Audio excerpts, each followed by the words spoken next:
and kind of chilling right for a bit, and all of a sudden my cat starts leaning down and starts to lick himself, and my buddy's like, he was a little drunk. He's like, man, after watching see the cat licking himself, he's like, man, I wish I could be doing that. And I'm like, well, you might want to pet him first.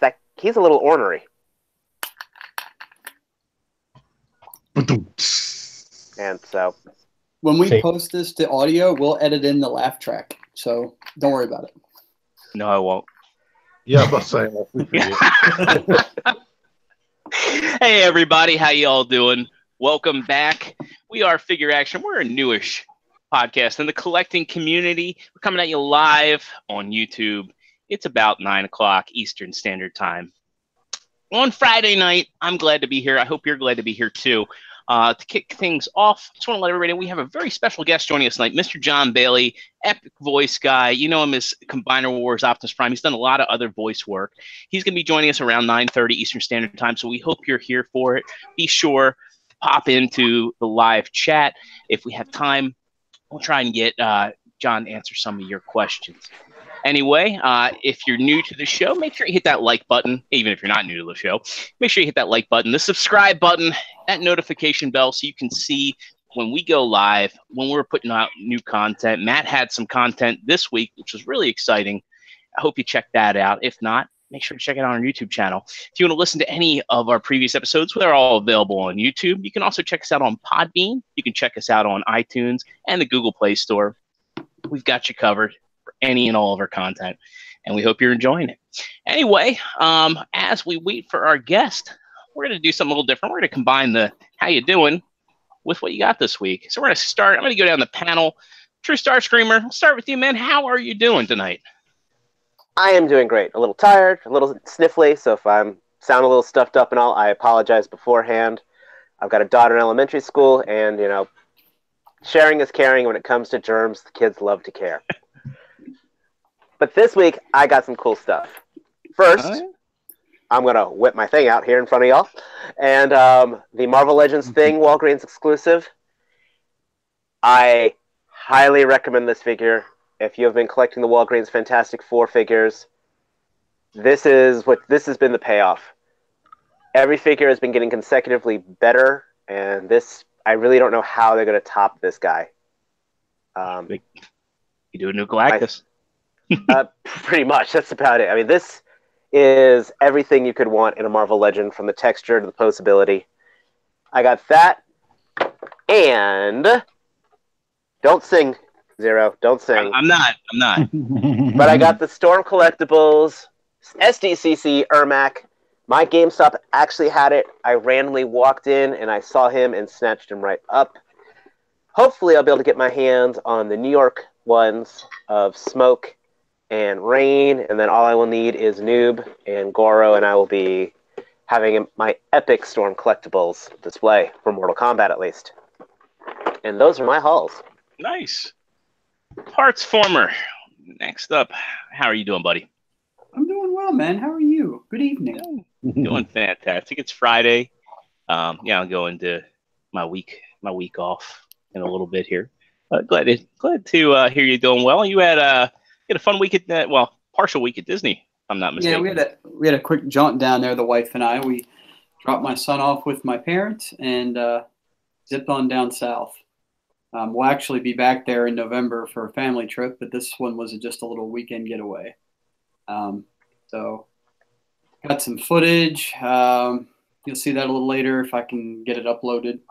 And did some hunting around. Right now, they're in between movies, really, so there's not too much that they're pushing. The last time we were there, it was all about The Last Jedi everything. But since they're between Star Wars and they don't have any Marvel movies coming out anytime in the very near future, it was kind of in limbo. There wasn't a whole lot of stuff to be seen outside normal. But they do have, so the Disney store and the parks have the toy box figures. If you've ever seen those, they're pretty well articulated, and they have figures from Star Wars, Marvel, Toy Story, and I want to say there's another one. It'll come to me. I picked up the Vader a while back, and this time around, I actually ended up getting Kylo Ren. So, they're doing that kind of like Disney Infinity art style. It is. It's exactly like the Infinity figures come to articulation, come to life with articulation. Huh. He's pretty cool. He's got some funny articulation in the legs. Like it needs a swivel. It's kind of at a weird angle. But it's still, he poses well. The only problem is I got to heat up and try to get the hand to hold the lightsaber a little better. So I got him, picked him up, and it was $13. I mean, can't bitch. Now, what I had to track down today at the post office is my very first Fans Toys figure. Fans Toys. I picked me up a grinder. Got me a Fans Toys grinder. He's my first Fans Toys, probably my only for now. If that Cyclonus is going to be good, I might end up. Oh, he's going to be good. So I messed with him right before the show started, and I got to say that after about a half hour messing with him, he might be one of my favorite things that I own. I gotta hook you up with some repro labels next time we meet up. I got a few sheets. I'll do that this weekend. Cool. And then Joe has got an extra G1 accurate head, and I'm going to buy off of him. There you go. So I'll be set. And actually, tell you the truth, though, I am not mad at the head. You know, his dinosaur head that comes on standard is pretty cool. If I didn't see the other one, I wouldn't have known any different. But seeing them side by side, I definitely see the difference. Yeah, I prefer the replacement one just because for me, like when I look at Grimlock, especially, I see like that kind of rounded head, the dinosaur head, because that's how he was the bulk of the time in the cartoon.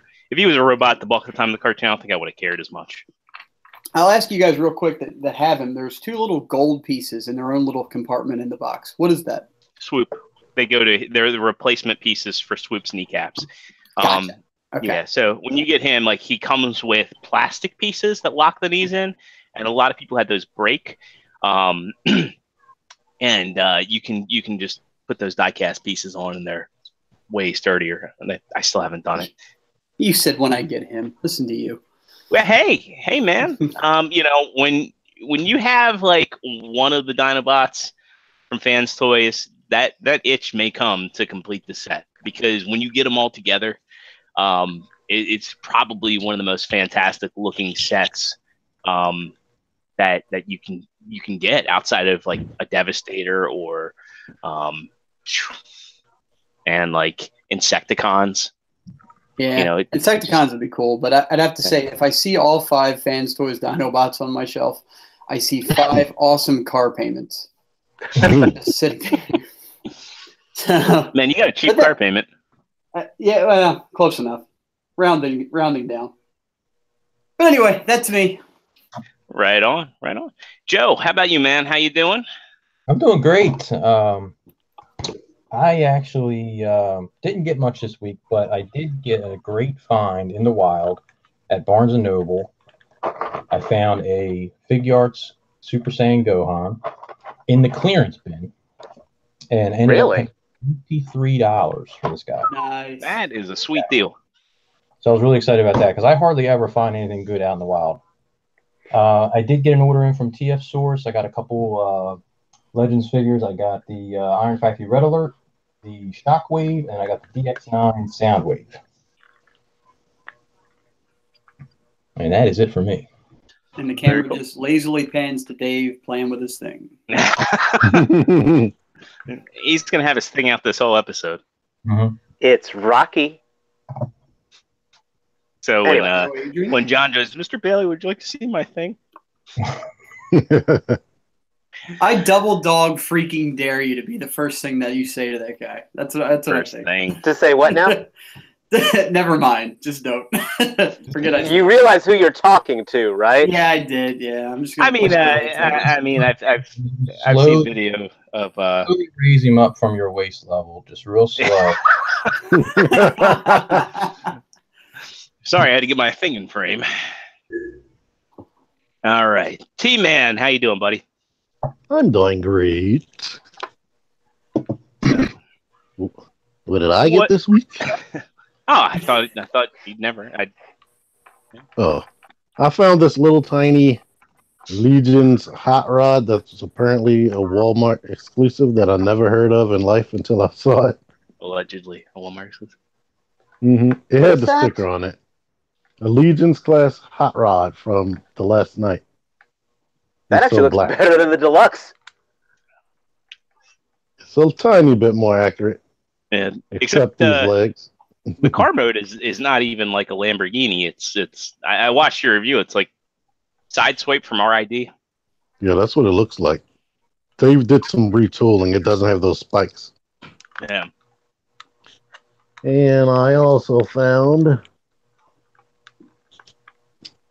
the Wave 3 of the last night Bumblebee, who I never ever saw in stores. But I've been hoping to find it at Ross because it's cheaper there than anywhere else.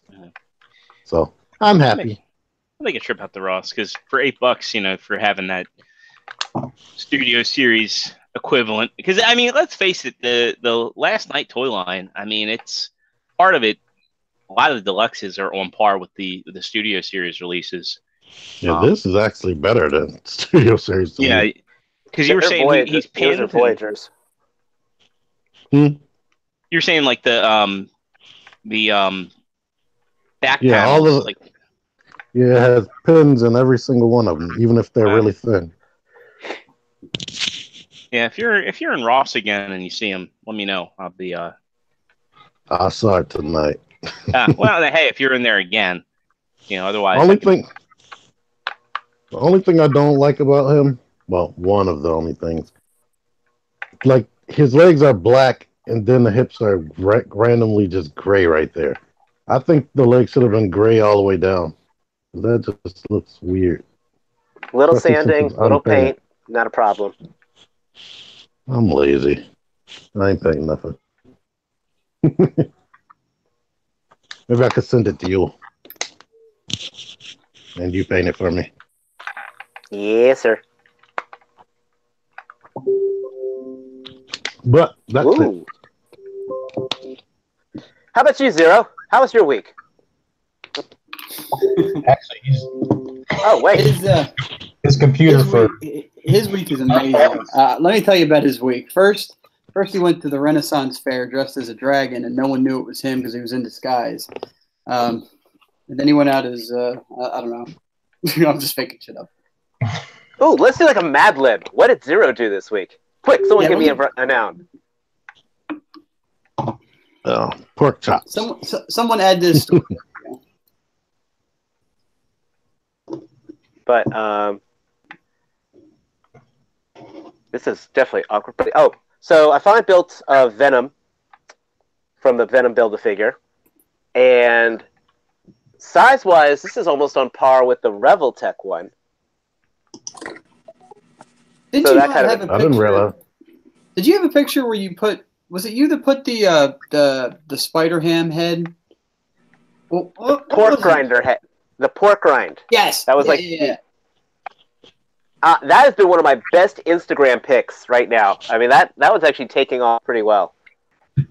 But yeah, I put this on the Spider Noir one, and it just looked so good. That's right. Trench coat and everything. Yeah. Yeah, that was pretty good. Well, besides disguising yourself as a dragon at the Renaissance Fair, what else did you do this week? Zero. I actually didn't go to the Renaissance Fair. I went. No, we were just making shit up while you were gone. Yeah. Fake news. Fake news. The wonders of technology. It's like I'm the one IT guy on this panel, and my computer decided to crap out on me. The girlfriend and I went to Baltimore Comic-Con, which is pretty cool. It was her first Comic-Con. I will say this was probably the weakest year that I've been in a while to Baltimore Comic-Con. There just wasn't all that much there. There were some cool shirts, but a lot of the Marvel Legends and other collectibles I was seeing, there were things that you can get on discount elsewhere.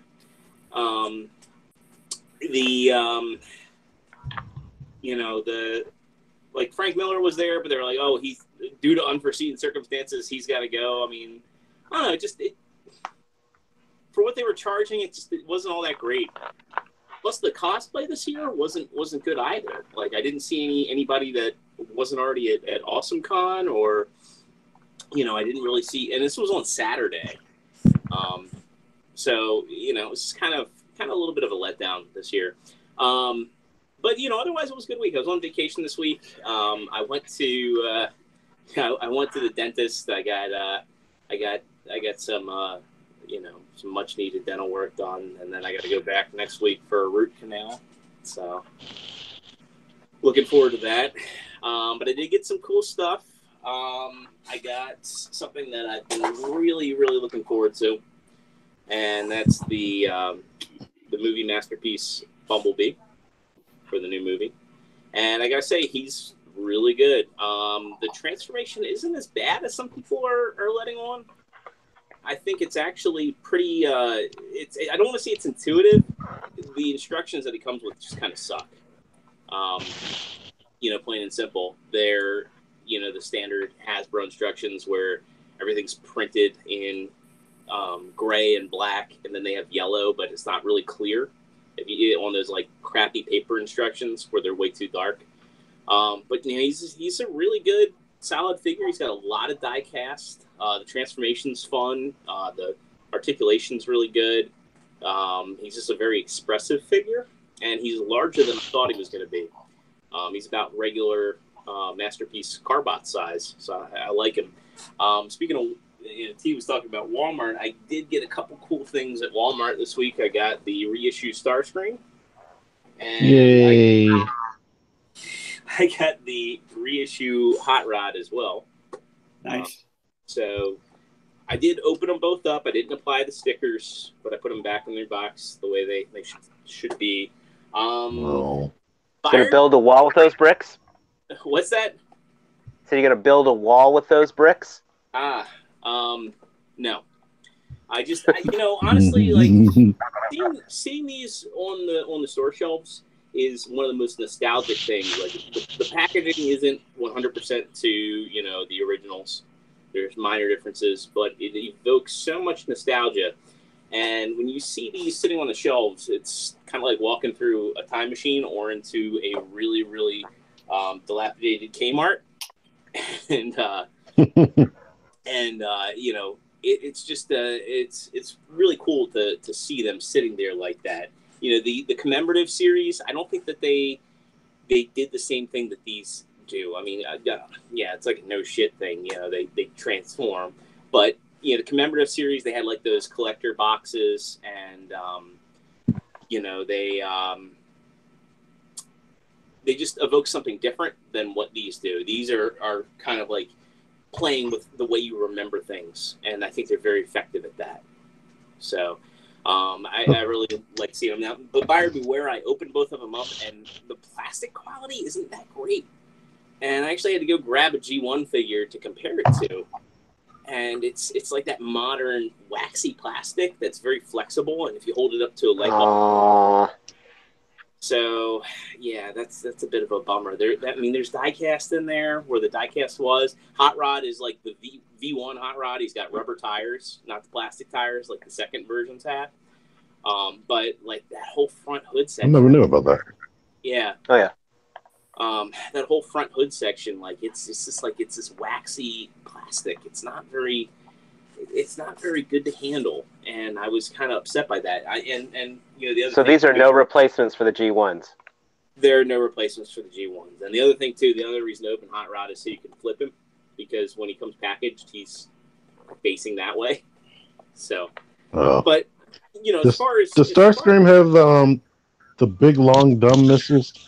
Yeah, he's got the safety missiles, but he's also got the null rays. When they think these are commemorative, they're like not. They're like part of the Encore line. So he doesn't have stickers for his eyes. His eyes are painted, and he's got the null rays, and then he's got the Megatron. He's got the remolded fists.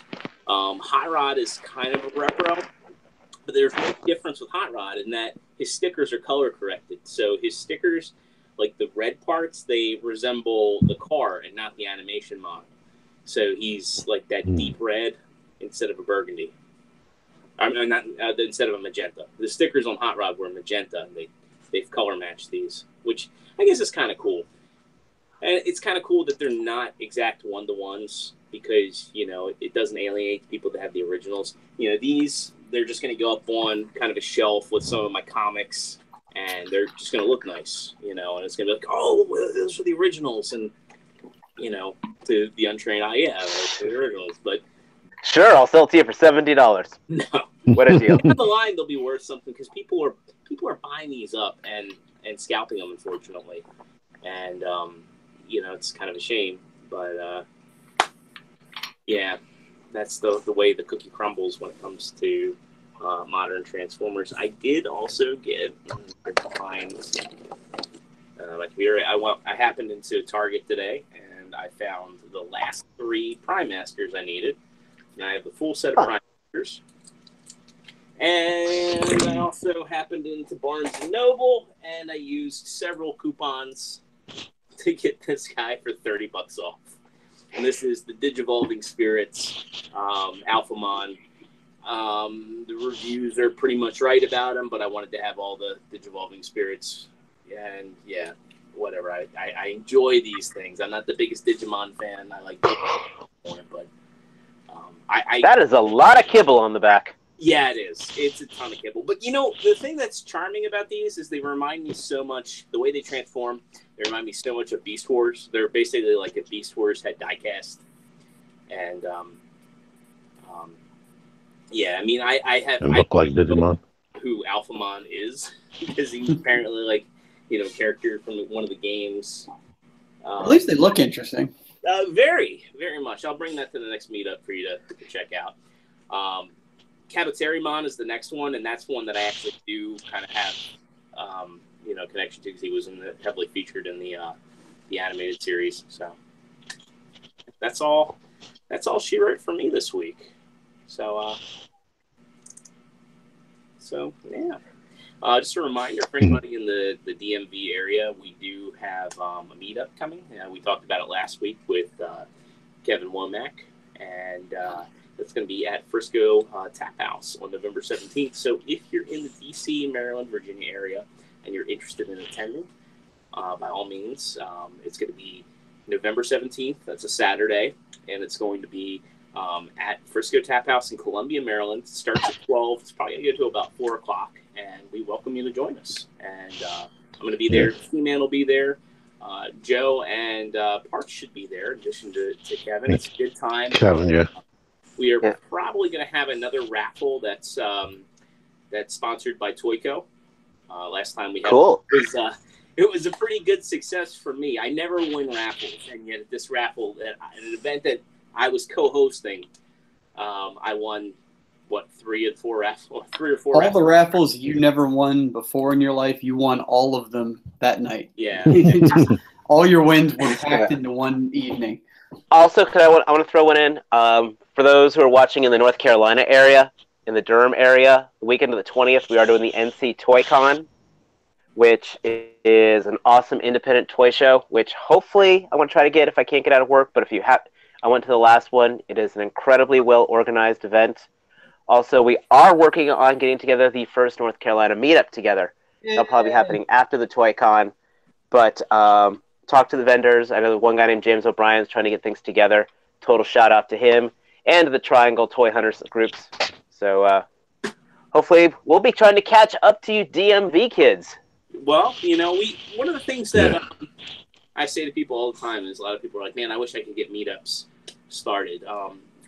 Good friend of us, Tim K, he's in Germany, and he hit me up one day and he was saying, man, I really wish I could get meetups going. I said, you just kind of put yourself out there.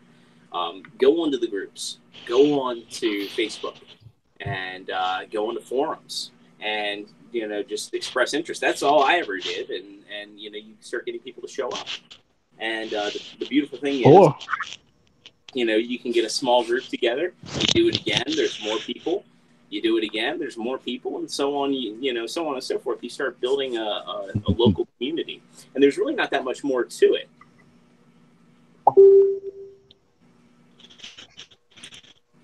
We gave Tim so much advance notice he can fly over here. He very well could. But whatever you do, though, do not post it on... up here. Yeah, true. I was going to say, whatever you do, though, just don't post an ad on Craigslist saying, hey, guys, who's into toy play? Because, that they just get the wrong type of crowd. You had to go there, didn't you? Meet me in a black sedan, right? Oh, hey, I didn't know that out two of y'all. Oh wait, that's the motel. Oh God. He would maybe. What kind I of think car they were was that? collecting. Yeah. Jokes aside, though, seriously, anybody who's watching, definitely get your community together. This is an awesome hobby, and it's always fun when you can find some like-minded people who enjoy it all together, whether you collect pops, whether you collect Masters of the Universe, whether you collect imports, whether you collect domestic. Dude, we're all having fun. We all got some cool stuff, and we all like to show it off. Like your thing. But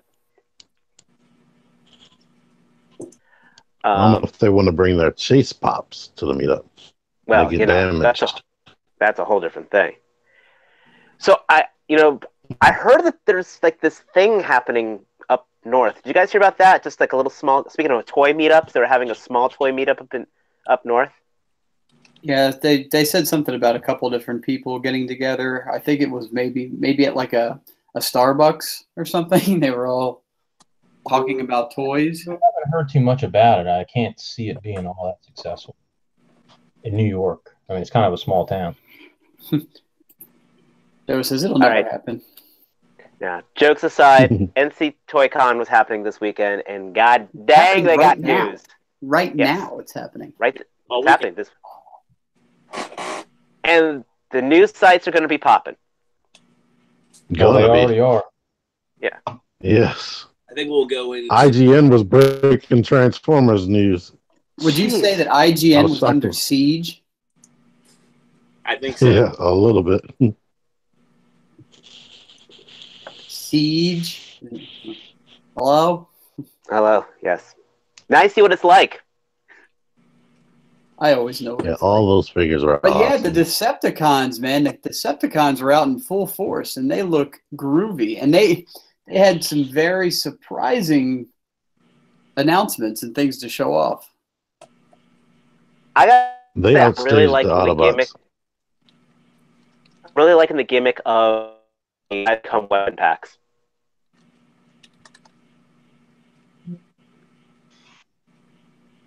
And we lost it. That's probably my favorites. Oh no, never mind. Right there, Zero. What? Am I here? No, Zero. I think he I needs see to you. rejoin. All right, let me send the link again. Slight technical difficulty. Oh, man. A lot of people are saying they don't like that that shockwave.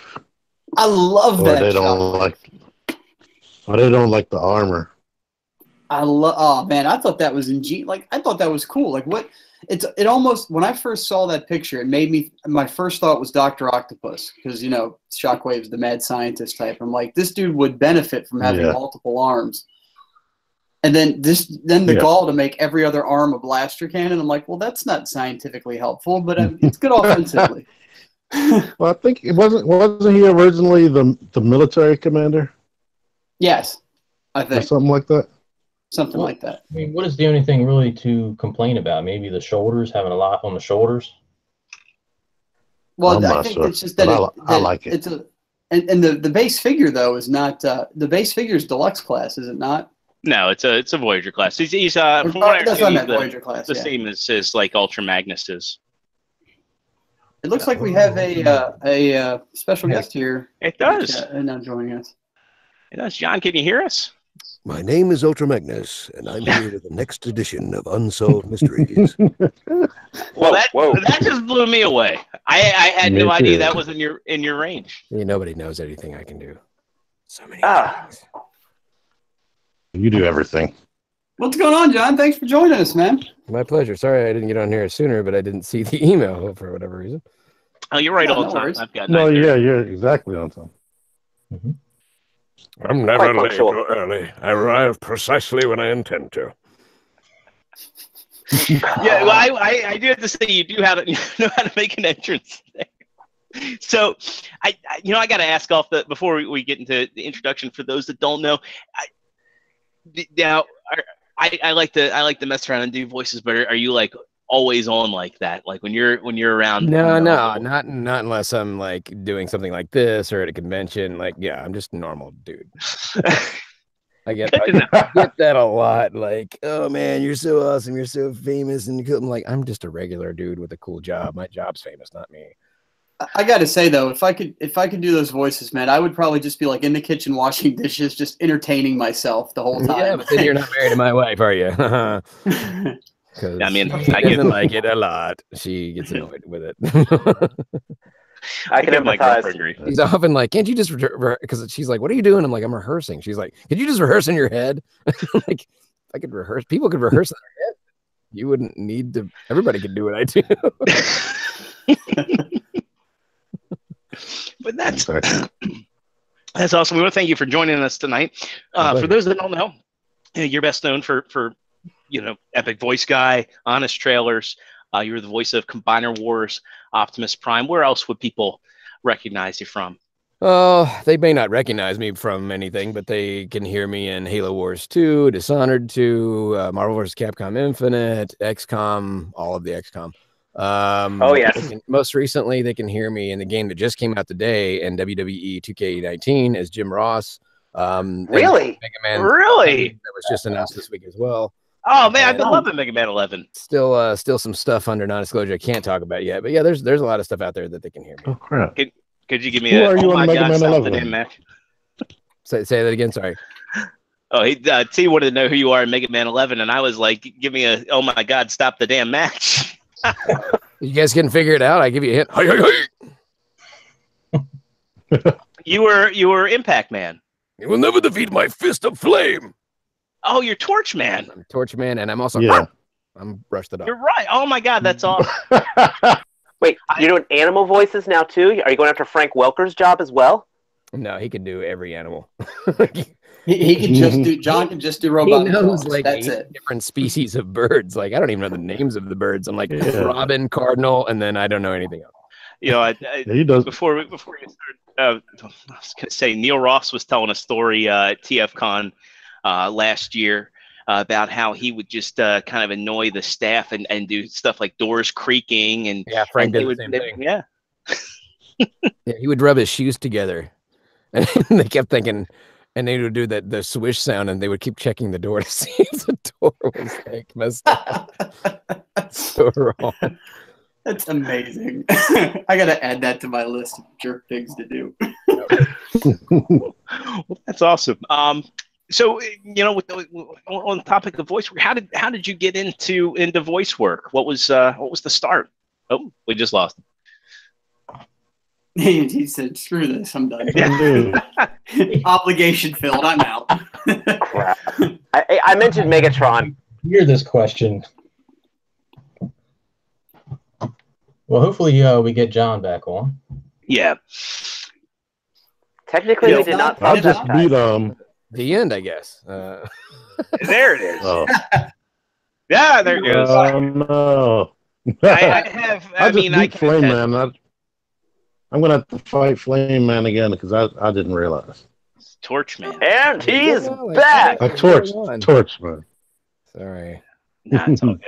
Everything I touched hangs me up. Sorry, I was just trying to back up my phone. I'm gonna upgrade to the XS because my brand new X is not working like it's supposed to. The one you had one job phone, send and receive phone calls, and I can't hear anybody. That's because the new phone's out. iPhone. Sorry, what was the question? Oh yeah, do you want the short version or the long version? The most entertaining version. I don't know if I have the time for the most entertaining version. Okay. The short version. The long story. I'll be as Reader's Digest as I can with it. So I was working, I believe, and I do get my story confused sometimes because the timeline kind of throws me off about when exactly this happened. But I believe I was working as a manager at Chick-fil-A back in Mississippi. And I say Mississippi, everybody freaks out thinking, oh, you live in Jackson or on the Gulf. Okay, look, it's like 5 seconds from Memphis. So that's why I usually say Memphis. But if we're going to be technical and truthful about it, it was in Mississippi, just south of the state line of Tennessee. And my wife was home pregnant with our second kid, I believe. And we had one little one already. and she got on this MySpace kick, and I was just like, oh, social media is the dumbest thing ever. I cannot believe this is never going to last, which is why I'm so glad I didn't invest in Facebook when it came out. And then, so she like made all my favorite stuff on the page, and she's like, you really like it. And then it was back before computers came with automatic pop-up blockers. So an ad popped up. It's like, oh, check out this studio called Studio Center that they had locations across the country. So it was a national chain, and they weren't an agency and they weren't just a studio. They're kind of both. And even though they represented union and non-union talent, they mainly pushed their non-union talent.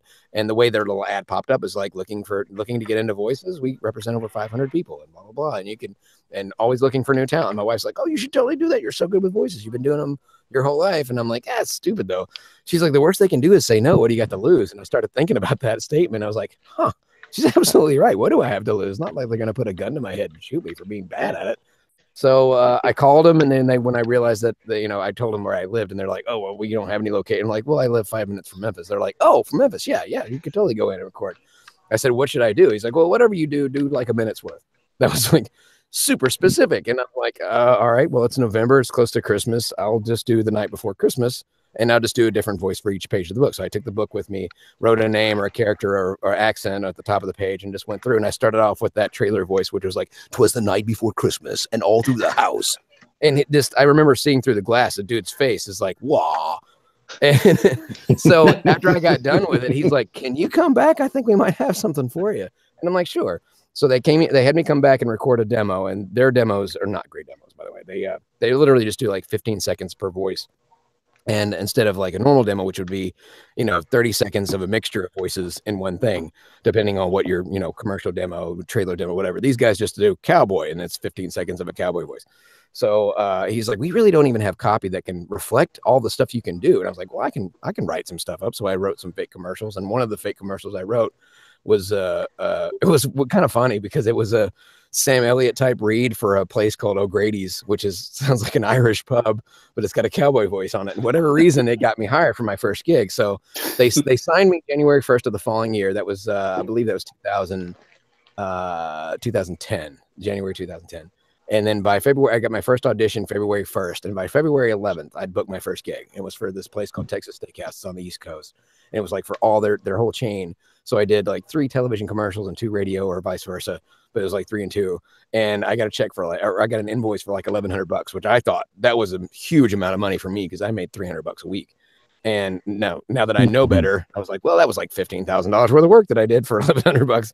But back then, that was huge money, and I started doing that part time. Wow. While I moved on from Chick-fil-A and started doing warehouse work, which is what I've mostly all done. It was like heavy machine operation stuff, forklifts, reach trucks, stuff like that. And that job went bankrupt when the housing crisis happened. So when they came out of bankruptcy, the company itself survived, but the location where I worked did not. So they gave us a small severance package. I had a little bit of a 401k that I took the penalty and cashed out, and we had unemployment for about 6 months or so. And that was what we got by on. My wife's like, what are we going to do? And I was like, she's like, why don't we just try the voice thing full time? So, 2 home runs for the wife. I started doing that full time because I only auditioned during the day and I worked at night previously. Now I got to audition all day long, which gave me a lot more opportunities. And I'd always booked something like 1 or 2 or 3. I thought that was awful per month. I thought that was terrible. It's like, man, shouldn't you book every single day to be able to be good at this? And the producer's like, dude, we got guys that have been here 5 years and never booked a single job. You're fine. And so I started, backtrack a little bit. I started on YouTube in 2007, just mainly doing Transformers spoof stuff. And I got bored in my car one day and made a movie trailer video, or made a video doing Optimus Prime's voice, made some videos doing the movie trailer voice. And one day I had the idea to make a mixed genre trailer, because there's all these different trailer genres, all these movie genres, right? So I just like each movie genre kind of has its one guy that they always used. So they had the Mark Elliott for Disney DVD and Blu-ray. And then they had, I forget his name now,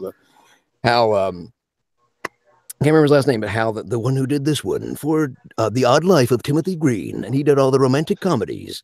And then there was the hardcore Don LaFontaine, and then there was the Ashton Smith that goes down at the end of every sentence. And so I mixed the trailer into 5 different genres and did like a different voice for each section. And then that video is the one that my first manager found on the internet, and he was looking for movie trailer voices after Don LaFontaine passed away. And I'd done a handful of commercial work, a little bit of trailer stuff for that other company. And he found me, he contacted me. The whole thing felt like an identity theft scam to me. And then panned out to be a really great. I booked like 3 out of 4 things that they sent me. He's like, you got a lot of raw talent. He's like, it's still really raw. It sounds like you're just doing impressions of other movie trailer guys. I think that your own voice is in there somewhere. And if you just work with us, you know, so he gave me a contract. It worked out really well. And then he was busy running his own he wasn't actually a manager for talent. He just wanted to manage me. He had his own trailer company. And once it got to where he couldn't manage me and run his business at the same time, he found me my current manager, and that's all she does. She's got promo guys, ADR guys that do sound alikes. That's like a third of my business now is just sounding like other people, and trailer promo, whatever. So and then she put me with my current agency, which is one of the biggest in LA, and they got me on video game stuff, and still trying to kick the door in on animation, and that's one of the toughest nuts to crack. But I've done just about everything there is. I've done audiobooks, I've done documentary, I've done reality show narrator, you know, just a little bit of all the things, and most people don't even know this. I'm the unsung hero of voiceover. Nobody even knows I exist, because most of the stuff I do, I have to sound so much like the other person, nobody even knows it's me. If you watch any of the Mummy TV trailers, that's me as Russell Crowe. That's not Russell Crowe. So people don't even know, because you don't get credited for it on IMDb or anything. And yeah, the character stuff's like always been my favorite thing. I think, Joe, you actually had a question about that, about the ADR and the voice matching work. Yeah, John, it's Joe here. I was going to ask about that, and you actually just answered half the question about it being credited or not. But how does that process work? Like, how are you approached to do a voice match, and what do you do as far as researching the actor, and then how and where do they really apply that work? I wished I had time to research the actor. ADR is super tight. Like they give you sometimes 15 minutes, 30 minutes at the max. If you're lucky, you might get an hour, sometimes 2, but very rarely do you get more than an hour. Usually it's within the hour, and it's like, well, it's 3:57. You mean within the next? No, within this. I'm like, so I have 3 minutes to do this. Awesome, okay. And they'll give you an audio clip and say, sound like this guy, and they'll give you a line or two, and then you'll like listen to yourself, you know, listen to that, play it back, you know. And I've just gotten to where I'm pretty good at it. I've been doing impressions and imitations since I was 4 years old. So I just have a knack for it. I think a lot of it has to do with having a good ear. But when it comes to looping for a movie or whatever, they actually come as regular auditions. They're like, here's the actor's voice. They have a reference from the movie. It's awful when they give you a reference from just them as a person, because most likely they're not going to be acting like themselves in the film. They're going to be doing a character, which means they're going to change the way they sound. Yeah, Chris Hemsworth, he's got, you know, from Australia, so his normal voice sounds like this. But then you put him in the voice of Thor, and all of a sudden his accent completely changes.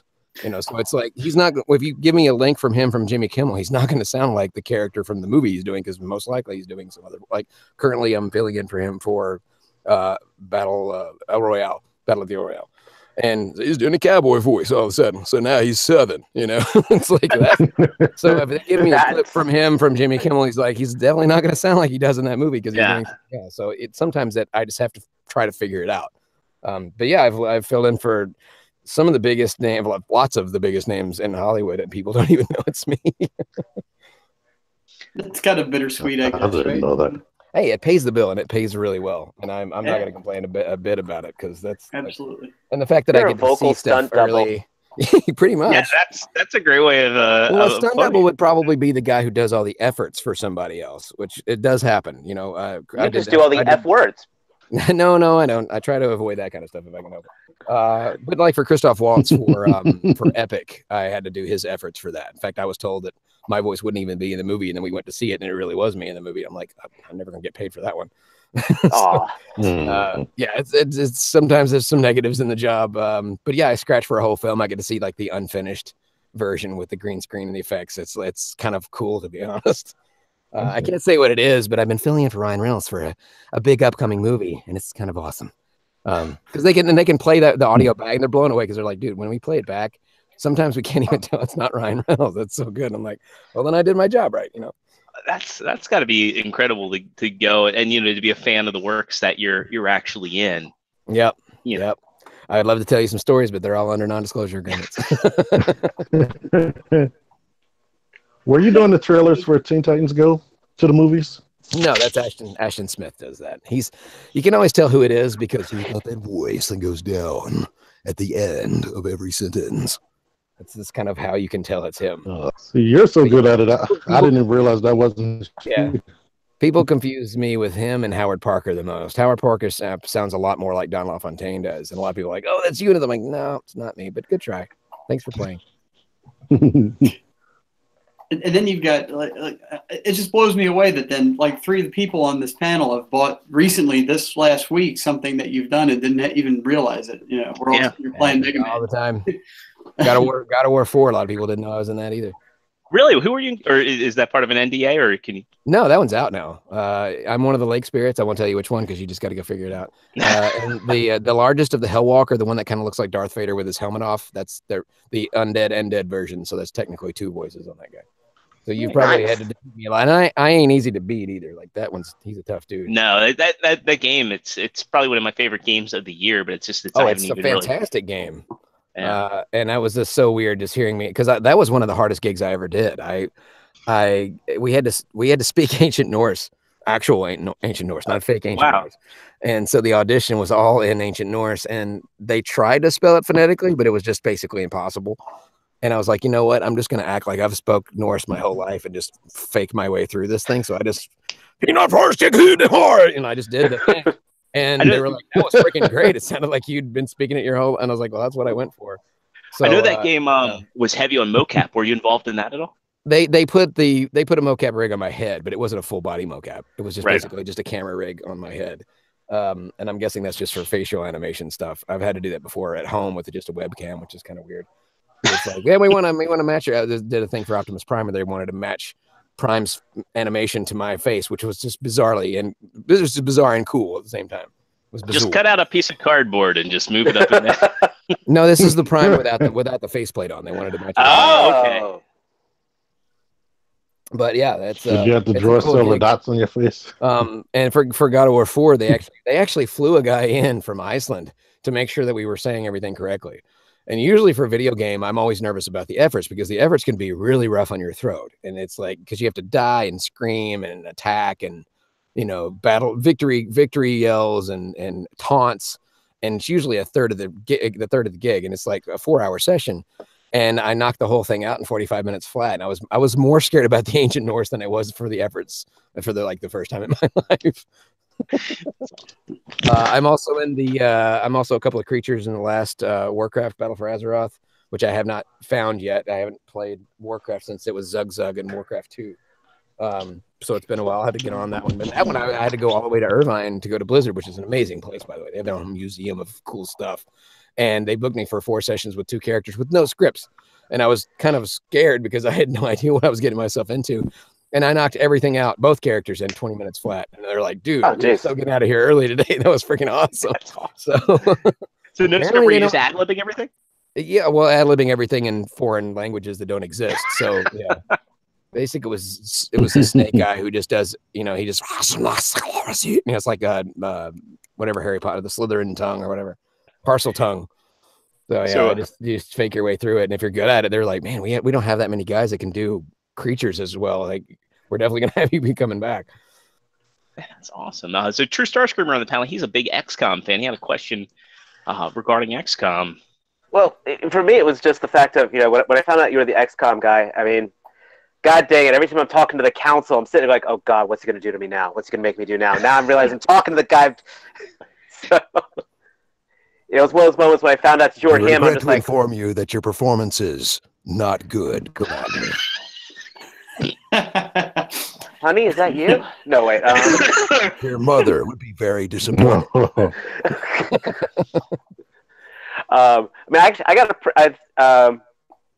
It's just very cool seeing like how much the little stuff that you do, and of course how that proliferates and enhances all these experiences, whether it be movies, video games. It is like the ball bearings that makes everything work proper. I do have some big ball bearings. There you go.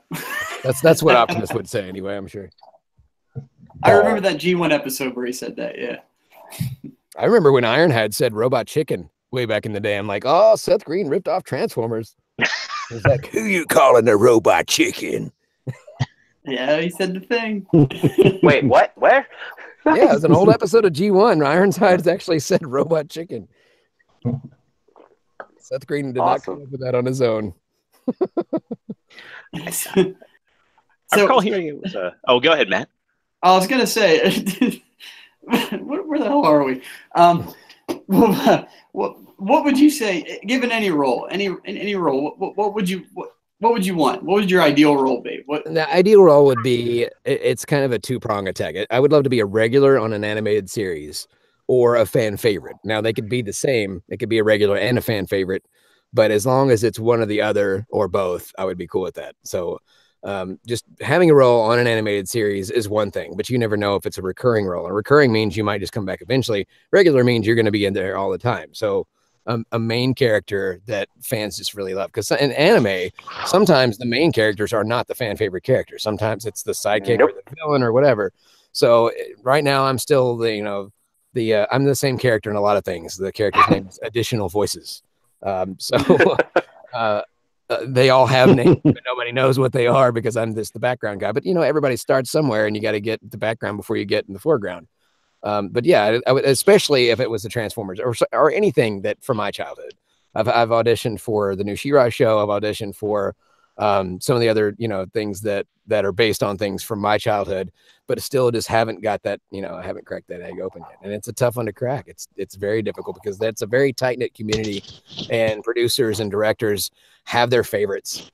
So it's not so much that it's like the Illuminati. It's just they have that hardcore circle of people that they use regularly, and they know do a good job, do it quickly. They're funny, easy to work with, easy to direct, blah blah blah. So trying to get in that group is very, very hard because you have to prove that you're somebody without being somebody that they were like, I don't want to hire that guy. So you have to find a way to you have to figure out a way to be visible to those people, the directors and the producers. And once you can get once you're there and you're in front of them and they can see you work, or word of mouth gets around, then they'll be like, oh, we got to get that guy. That's half my jobs come from that people just didn't know who I was to people finding out who I was and instantly going, oh, we got to work with this guy. Okay, so you just got to set yourself up as a known, solid commodity that they can always go back and rely on. Yeah, social media didn't used to be a thing, and now like having a ton of followers for something definitely gets you noticed, and be like, because the guys from Smosh doing voices in an Angry Birds movie. Yeah, are they the greatest actors? Probably not, but they have a huge following, and they knew that they could do some kind of social brand deal with like, oh, go play Angry Birds, we're in the movie, blah blah blah, millions of views.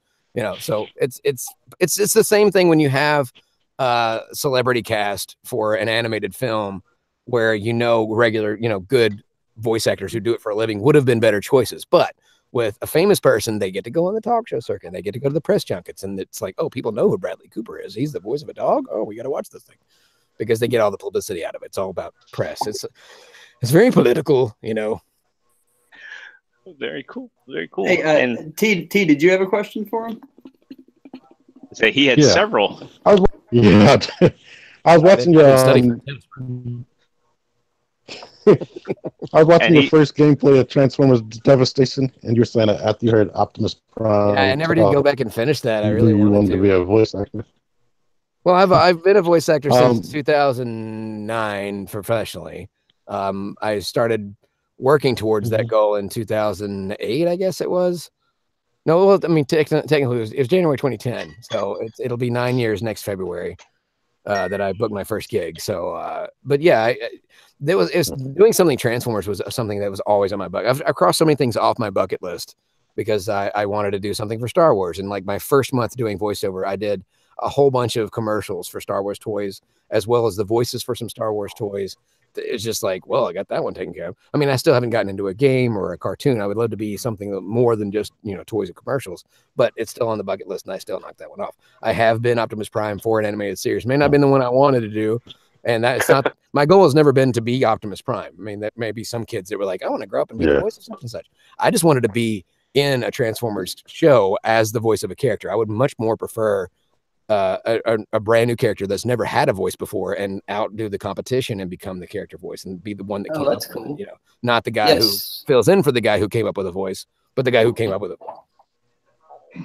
Kind of like in G1, if you ever listen to some of those guys, I had the pleasure of seeing Neil Ross and David Kay and talking about their process of something like that coming into it and how you basically create that character for an audience. Ah, yes, David Kay. Yeah, no, absolutely. Very cool. Very cool. Now, T, I know you had a question about his collecting, and then I know my first introduction to you actually was Prime Reviews. Old school. Yeah, I'm trying to bring that back, but it takes so long to make a freaking video, man. And my career's been so busy that I just don't have time for it anymore. Everything that I make nowadays is made from my phone that only takes me a few minutes to make. And with Prime Reviews, you have to go through. I have to put the gloves on, mess around with the figure, come up with like improv lines on the fly, and then take the gloves off, transform the figure, and then then do size comparison. Like you have to go through the whole by the time I'm all said and done, it takes 4 hours to make a decent video. Yep. So it's like, where do I have 4 hours a day? I want to. I've been talking about that in my last review. I've been talking to Hasbro about doing a social media branded influencer campaign type thing where they send me free toys, because I've got, like, you guys know PA and Optibottom. Like they send them free stuff to make stuff with. And I'm like, I do social media content. I like Transformers. Send me free stuff. I mean, it definitely would help if they had a Transformers credit that's bigger than a Go 9 series, but I'm working on it. I do a lot of projects for them that are not like mainstream stuff that you would only hear if you went to, maybe it plays only at a Target, or it plays internally for Target and Toys R Us and Walmart, like their advertising publicity team types. So it's like none of it's public. People don't even know that it exists. What's your favorite toy in your collection? Oh man, that's a tough one. I would say Masterpiece Shockwave and the newer Masterpiece Megatron are like two of my all-time favorites. And Shockwave's my favorite character of all time, but I don't love his Masterpiece figure as much as I should. And is it the coloring? Because it's almost too simple. But no, I've already pre-ordered the new one with the darker color. So I'm gonna have both. Yeah. Have you seen the Siege one? I have. I love that. I love the Siege line so much. You have to remember, I'm on the staff at Sabertron, so like I know this stuff like way before anybody else does. Sometimes because I have a relationship with Hasbro as well. In fact, there's stuff I could tell you right now that blow your freaking socks off, but I can't say nothing. Gosh, she's kidding. All right, I gotta go, guys. I'll be right back. Yep. All right. I know we're almost at that half hour. If anybody in the chat has a question for John when he comes back, please pop it in. Be sure to try and get that in there. So far this has been a great experience having him on the show. I think we're all pretty humbled to have him here. Continue talking about. I think he's blown away by our professionalism and our ability to do in a professional manner. I think he's taking it back at first. Matt, come on, man. So that means anybody else who's famous out there who would love to get on a small-time podcast, please reach out to Matt at PartsFormer, and he'll get you hooked up. Yes. Right? If you decide to watch this. They'll watch it. Don't worry. They watch it. That's why we post to iTunes. Looks like Nathan has a question for John. Thank you, Nate. We can always rely on you for the questions. But Shockwave. I like Transformers I like robots that put the armor on, but the robot underneath can still move, instead of like the armor becoming the new limbs and whatnot. Well, that's my prediction for them doing an Ultra Magnus 2.0 with the new Optimus Prime mold. The new direction for Masterpiece has been higher articulation. Have we heard something about that, or is that just your guess? No, that's just my speculation. My speculation is that they're gonna do a traditional.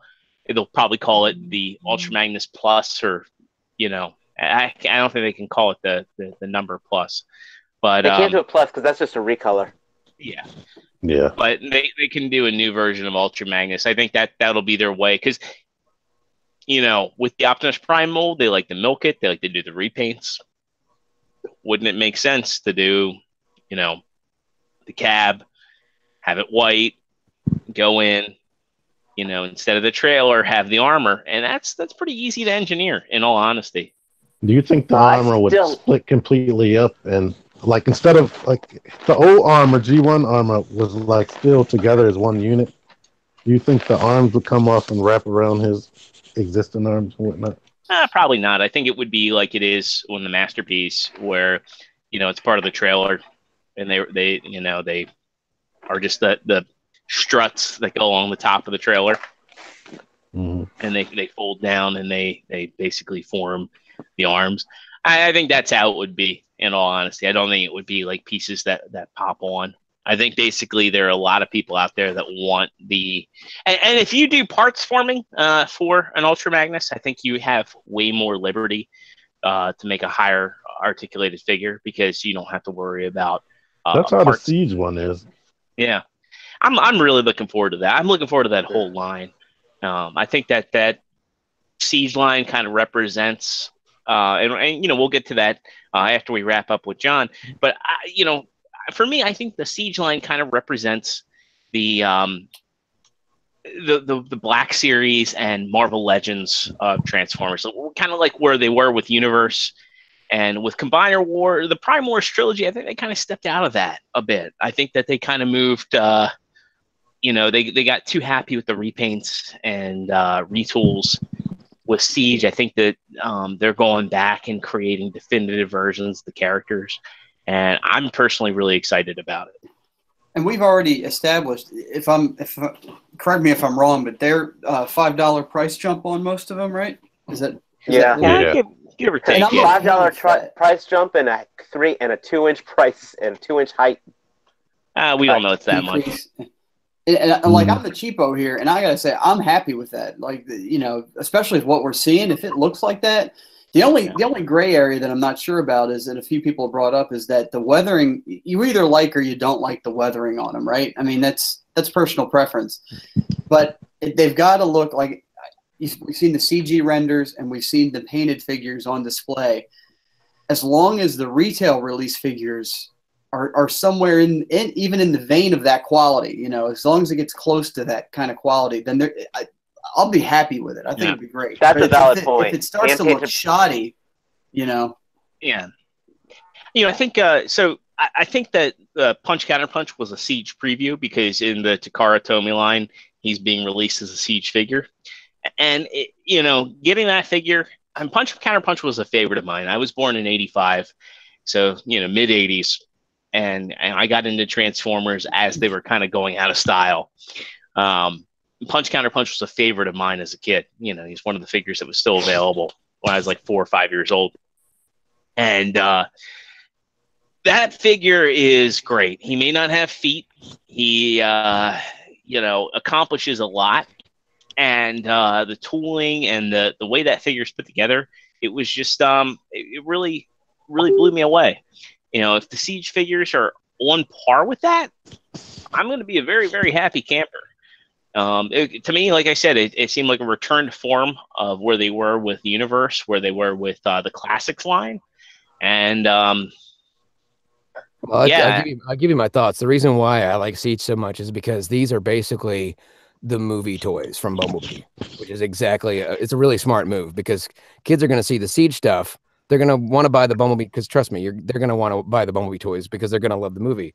And when the toys from the Siege line look just like the versions that are in the Bumblebee movie, that they like, oh, I know that one. That one's the one at the beginning of the Transformers movie or whatever. They're going to want to buy those too. So it's a win for adults and a win for kids, because they look just like they do in the film. In fact, if you do a picture comparison with the stuff from New York Comic Con next to the Bumblebee trailer, you're going to see what I'm talking about. You're like, oh, dude, I totally see what they're doing there. Yeah, definitely Ravage. The beefed up Ravage. Ravage, Soundwave. Yeah. Ravage Superior. They all look sick. They all look really sick. We are not ill. Yeah. We are only sick if we have a computer virus. So, John, I know your time with us is kind of limited this evening, but we have a question from our audience, our buddy Adrian, who you guys have an audience? That's okay. We do. For we're a developing podcast. We're just small. giving you a hard time. Damn. Look, man. But I like this question because it goes back to something you touched base on earlier. So Adrian asks, humans call that a burn. Ooh. Yeah, Look, there's he's an 5 Aussie, people on the panel, so- man. Like, you could at least gonna have 5 people watching the show. I can guarantee you that. 5 people on the panel. So Adrian is an Aussie. So if you want to answer this as Chris Hemsworth, you are more than welcome to. He says if you got to invent your own Transformer to play in media, what kind of what would that Transformer be? His name, his alt mode, his skill set, weaknesses, personality, foibles. What would that be? Oh boy, everything's been done. Let's hear your favorite character. Everything that's been done has been done. Hey, what's your favorite stereotype? Is the question. My favorite stereotype of Transformers character? Yeah. Triple changer, one that turns into a bot and then something else and something else. That's why 6 Shot blew me away the first time. I was like, it turns into 6 things? Are you kidding me? It's 7 if you include like Transformers as a puzzle, because that's the way I looked at it as a kid. My mom at the time took me down to the toy aisle, which is very, very small back in the day. If you guys remember, back in the 80s, you had one side for girls and one side for boys, and that was all you had in the toy department. And then bicycles, so like she took me down to the section. It was like split right down the middle. She's like, G.I. Joe is on the left, Transformers on the right.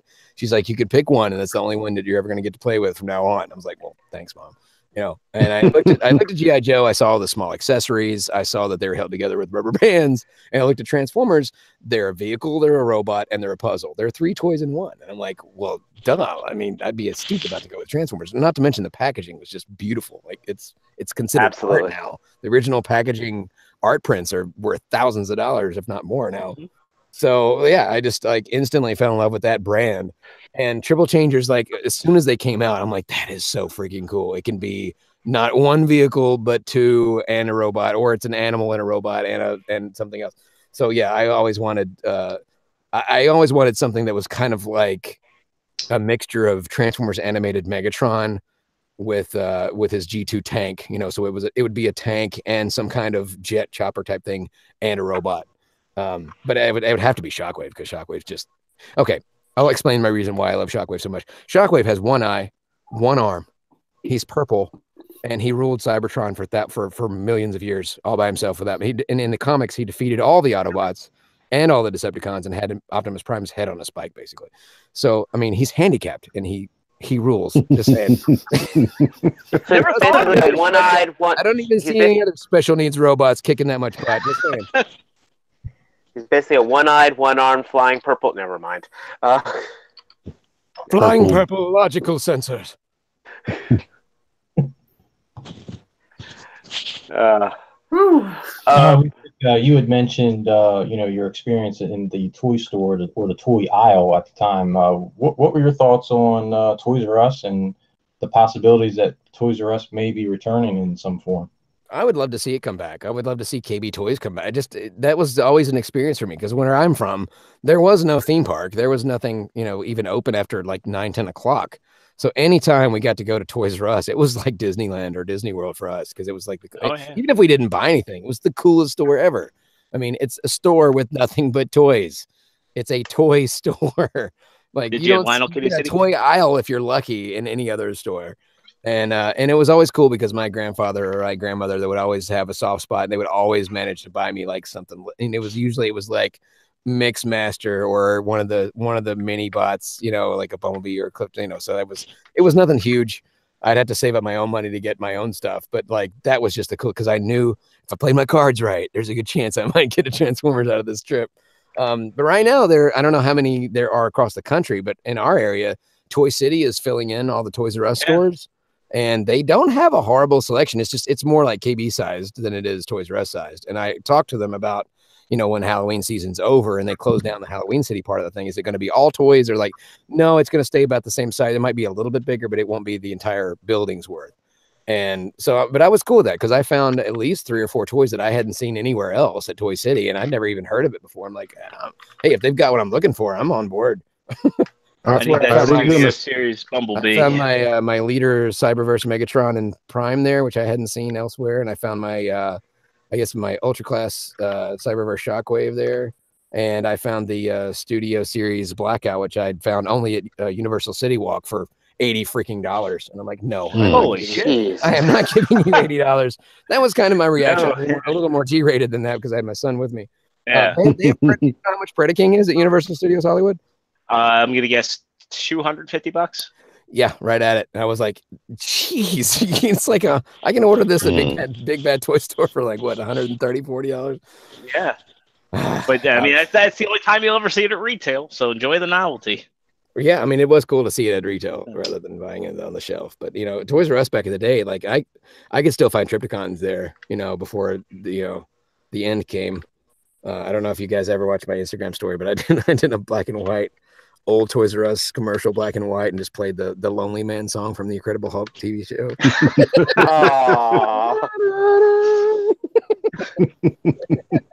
It's like goodbye childhood.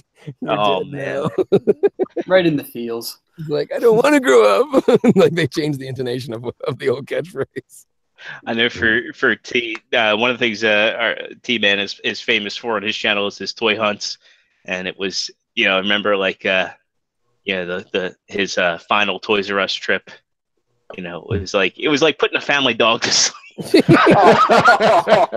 my store. I'll do it, Mom. Because the sad music I had it. Yeah. You had to put that sad music in there, and then it's like the end of Old Yeller. No, it was worse. It's my store. It was like Old Yeller ended with a chainsaw. Like we don't own a gun, but we got this. Except in Toys R Us's version, there's no new puppy to take its place. No, there's not. It's just like. It's like, there's this other Toys R Us. Oh, wait, no. We're going to go to Walmart and buy a fish.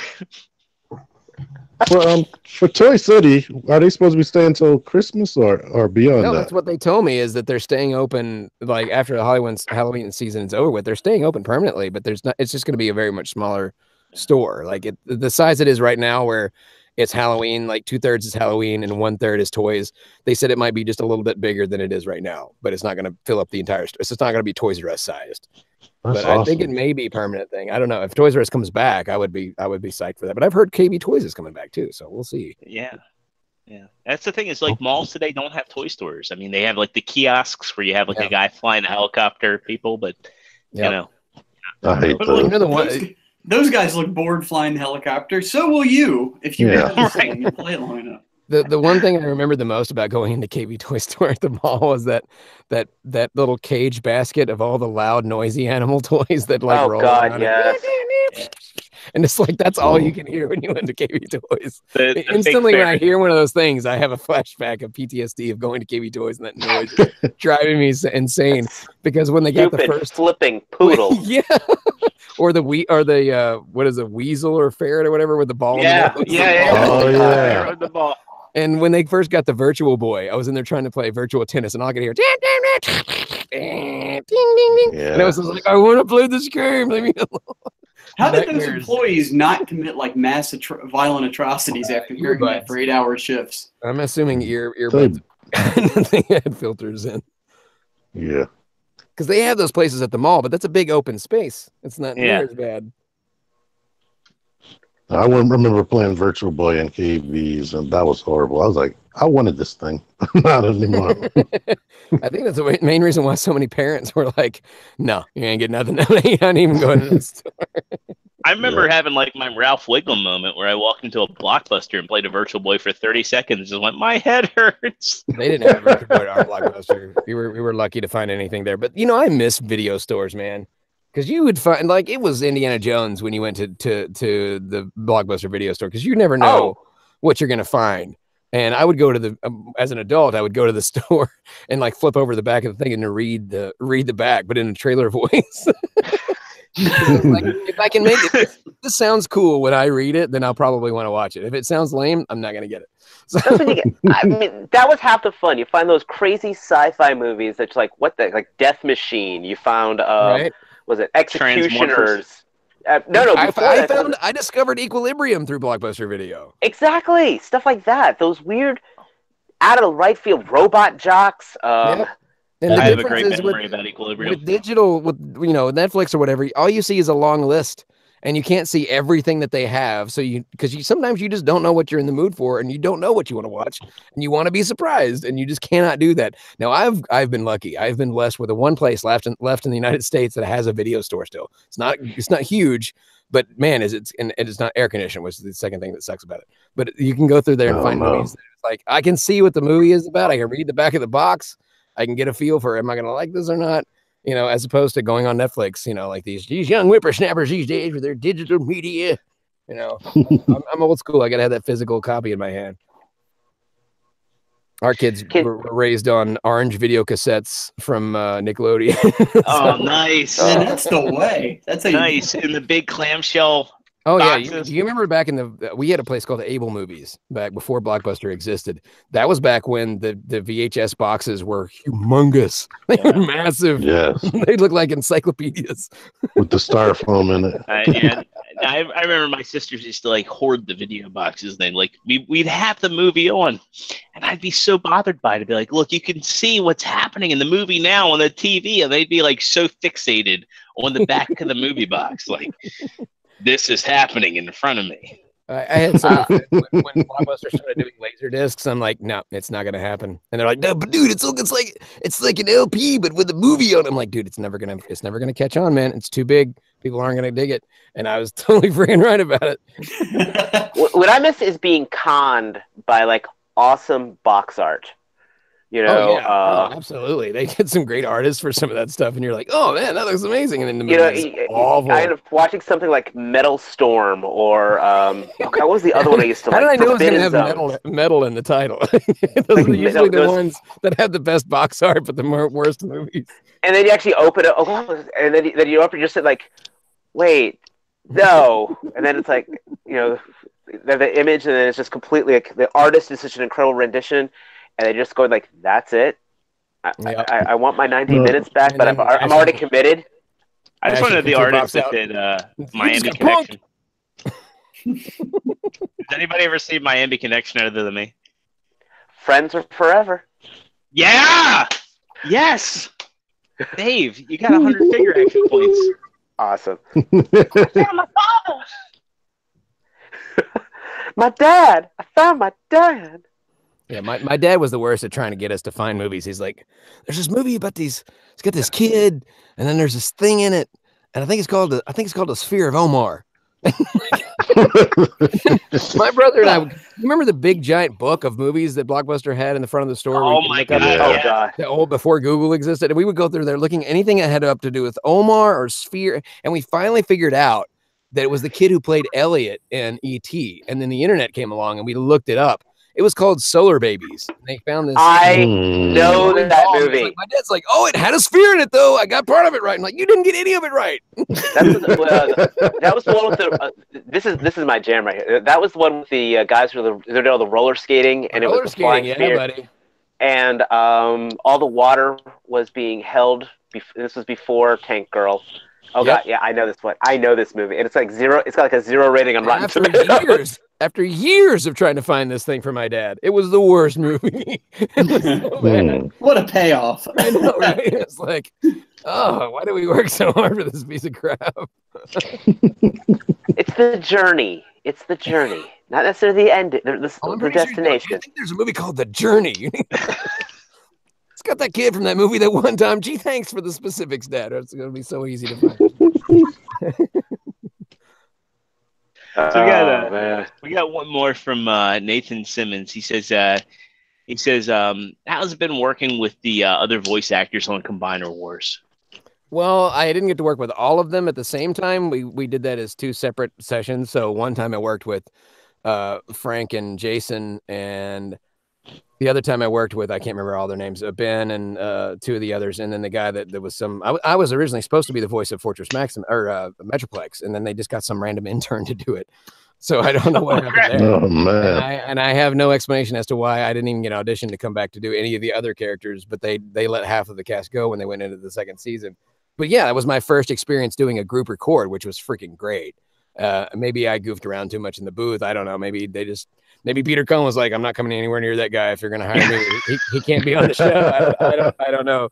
He's got to know by now that I would never come and deliberately take it. In fact, Hasbro even knows that if Peter Cullen is able and willing and wants to do the job, that I don't even want them to send anything to me. They'll just get him to do it. So, but yeah, that was a freaking great experience because it was like my first time doing a group record on something that was animated. So it was kind of a dream come true, but it wasn't a network animated series. So I feel like it was just kind of maybe it was just more of a fan mate.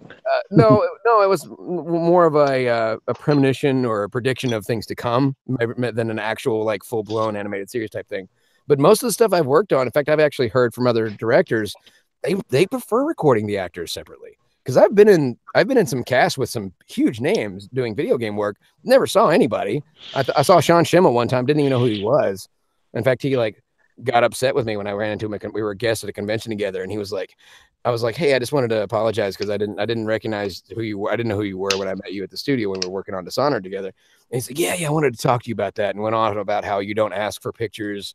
And he's like, I thought you were an employee at the studio that just wanted to get a free picture with me, and I wasn't all done up for pictures like I'm at conventions. And I'm like, I got done with my session early. You saw me walk out of the booth. I introduced he said I didn't tell him who I was. I said, hi, my name's Jon Bailey. We're working on this video game together. He completely blocked all that out, apparently. Wow. And it was a convention where everything is like, the ones that are in one big giant room together. So there's not panel rooms separately. So they had one stage. And when it was my turn to go up and do my panel, and then after hearing all the stuff that I worked on and figuring out who I was, then he's like, John, hey, man. All of a sudden it's a whole different tune. I'm like, oh yeah, you're the jerk from earlier. Even though I didn't know who you were, you went off on me for asking for a picture. Like I was thinking, when the game comes out, we should post this picture of us together so we can be like, hey, man, we worked on this game.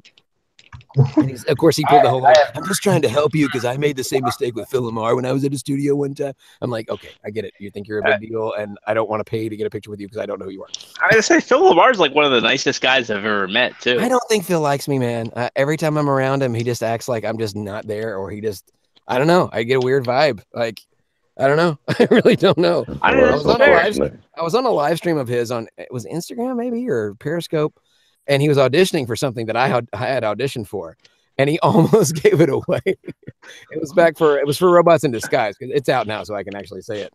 But it was for Robots in Disguise. And it was for some of the some of the new Decepticon characters. And he got to the line where he said where he was going to say minicons, and he's like because he knew that if he auditioned this live on the stream and he said anything that gave the show away, he'd be breaking non-disclosure agreements. And I was in the comments going, I know what you're auditioning for. I told him, I was like, dude, I hope you get it because I would much rather have you, somebody who's worked in Transformers before. I didn't come out and say, I was like, I have somebody who's been on this franchise before do it again or whatever. And I've always been nice to him. He's always acted nice to me, but it feels like acting. You know what I mean? It feels like that, the fake front that actors do at conventions, like they love you, but they don't really care. They don't know who you are. That would be me meeting Jason David Frank. They would, yeah. Yep. Lou Ferrigno is another good one. It's like, brother, let me tell you something, brother. I just, but if you ever tick the guy off, he's going to be like, no, look, you have to get in the fund. You're going to pay me $50 for this picture. All right. So yeah, I try to be real all the time and genuine all the time, but like we're represented by the same con agent, and we were at a convention together, standing around in a group of like 5-6 people, and right in front of his face. We stood there for 45 minutes, and I'd said hi when he first came in, and he just like, I wasn't there. And then 45 minutes later, he was like, oh, hey, John, good to see you. Like, I was like, I've been here the whole time. Like, I know I'm not that white. Like, I just, am I opaquely white? Like, you just didn't even see me? Maybe he was rehearsing in his mind. I don't know, man. Maybe he's just socially not as outgoing. Maybe that's, because I'm sure that a lot of actors, I mean, look at Jim Carrey, man. That guy's gone. Anti-vaxxers will show with the insider controlling that body now. Yeah. I'm gonna say that's Jenny McCarthy. Yeah. But yeah, I mean, he's always been a nice guy. In fact, when I introduced my kids to him at a convention, he was like totally nice. And so I don't know if it's just me, or maybe he's just not all that social. Maybe he seems like he'd be more social because he's such a good actor that he can act like he's that person from Mad TV or whatever. But in reality, he's just really reserved. I don't know. You never know. I mean, maybe that's like my difference is like, when I've seen him like the few times at cons, I've like, my first thing is like, go to Mad TV, go to Mad TV, go to Mad TV, UBS guy. And he's like right in character. Maybe. I don't know. I'm just so used to so many other guests and most voice actors act like Jess Harnell or Tom Kenny, where they're big personalities, and you can't ever turn them off, but then you run up to some guys that are like really calm, normal people, and I'm just expecting. There's that awkward silence where you're expecting somebody to do or say something, and they're just standing there. It's just complete silence. And, like, and of course, I'm the guy that I get awkward when people get quiet, and I'm just like, "So, a baby died the other day." And on that note, did you hear about that wolf that ate that baby, man? That was crazy, right? I would never kill a baby on purpose. I'm just making it. I just again, keep on ingesting the rest of that foot as far as I can get it. I mean, it's always interesting when you meet somebody that like you're a big fan of. Like I met Billy D. Williams last year at Star Wars Celebration, and it was interesting because like I got stupidly excited that I got the autograph ticket purchased for Billy D, and everybody like instantly took to social media telling me like, "Oh, Billy D's a dick," and I thought he was great. I thought he was really awesome to meet. It was like the people from Cops, like that were kind of like his wranglers that were the big assholes. Billy D was like, really enamored with like how I wanted my action figure signed. I was just like, yeah, can you make this out to Jordan and just write this deal keeps getting worse all the time? And he's like, all right. And he writes so slow because he's in his 80s. See, I would have just brought him an empty Colt 45 can. Oh man, I like how you think, sir. I like how you think. What a delicious Colt 45. Well, what have we here? A bunch of nerds, one step side. Is this what is this podcast rated? I'm curious. Hey, it's rated M from. Okay, good. So I'm allowed to curse in this because my kids never say it. Yeah. So, and because everybody knows me I'm super straight laced. Like I never ever curse. But this is an actual story, so I'm going to quote the story. So this is not me cursing. This is the other person cursing. So when I first met John DiMaggio, you guys may or may not know this, but his birthday is right around the very beginning of September, which always falls in line with Dragon Con because he's always there on his birthday. And I was the first person that day, and the first person that the first time meeting him, and I was the first person that day. I was like, dude, I hope you had a great birthday. He's like, dude, man, you're like the first person to even say thank you, And I was like, look, I don't really do autographs, but I would love to get just a quick selfie with you or whatever. And then his con agent, the person from Dragon Con sitting next to him, is like, no, you have to remember that. He's like, you shut the fuck up. You remember my birthday, cheese. Like, Awesome. I went off on this poor girl, and I'm feeling bad, but at the same time, I'm like, awesome, free picture. That's awesome. And if you ever get bored, I suggest you run around all the bars at San Diego Comic-Con every night, and you will eventually run into drunk John DiMaggio just doing a bit of scat. I really don't know what it is. I was like, dude, congratulations on the, because he just recently got married not too long ago. It's like, congratulations, man, I'm getting married. He's like, I don't even know where my wife is right now. And then all of a sudden he started turning into his Tracy Morgan. He's like, I'm just wondering about Lost out here. He's like, I'm just gonna hang out with you guys. I'm just gonna follow you around. And everybody's like, what is going on? Bender's just like chilling with us. And he does it every year. He's just, I run into him plastered in San Diego. So the irony is that Bender goes on a bender. I keep telling him, I was like, dude, you just need to have a hat with a sign that says tips and just stay in this corner, man. You can make a killing. My first run-in ever with the voice actor was actually John St. John. Oh, he's a great guy. And he's a great guy. The only other John I know that's spelled like mine is like there's no H in John Bailey. But what's funny is like if given the opportunity, he will drink all of your booze. Like what's funny is before I knew Matt on our panel, I knew his sister-in-law and his brother-in-law, and we go to MagFest every year, which is the music and gaming festival. It's in the DC National Harbor, and Matt's sister-in-law here, she's a very cute girl, and she used her personality and charm to get John St. John to come up to the room and drink with us. Dude, all you'd have to say was just like, hey, free drinks, and they would have shown up. Oh, dude came up to the room and drank every ounce of alcohol that was available. Doc Hammer came over to our room, and like he's like, want something? He's like, I got something to drink. I'm like, yeah, come on in. Like, was Chris McCullough there to like?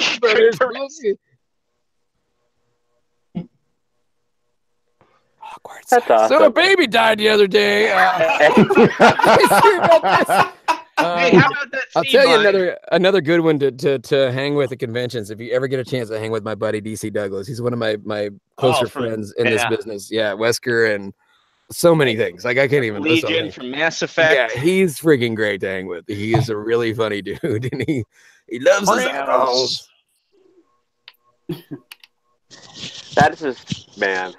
I wish I could get time it to get in one of those little social circles, but then not too many of the voice actors come down to North Carolina. So hey, I went to some cons in North Carolina. I'll be knocking. You did the one Shardacon actually, and I was actually at the panel. And TFCon was over there too.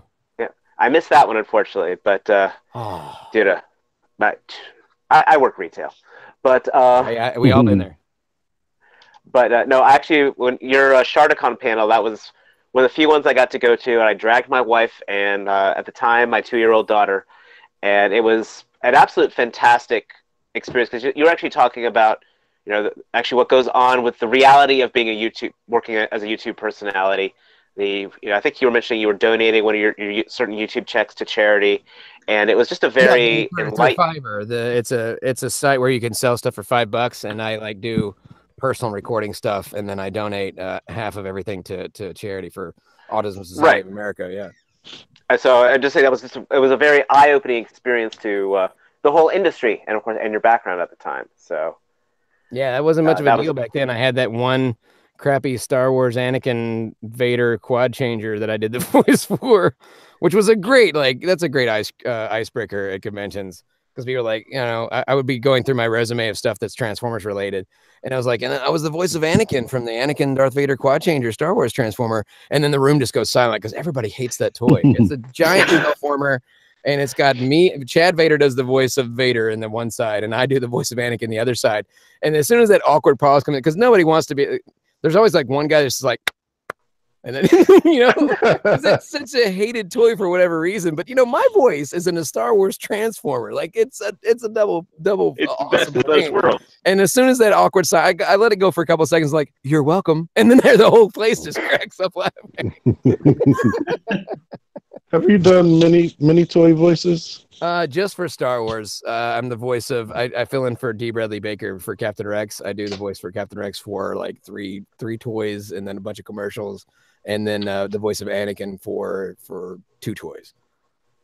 Because I remember one of your videos where you were in a store pushing the button so we could hear your voice. Yeah, that's they call that the helmet and a half shell because it's like not a full helmet, it's just half, but it's got a lot more voice clips in it than most toys do. I think it's got like 20 something phrases in it, which is great.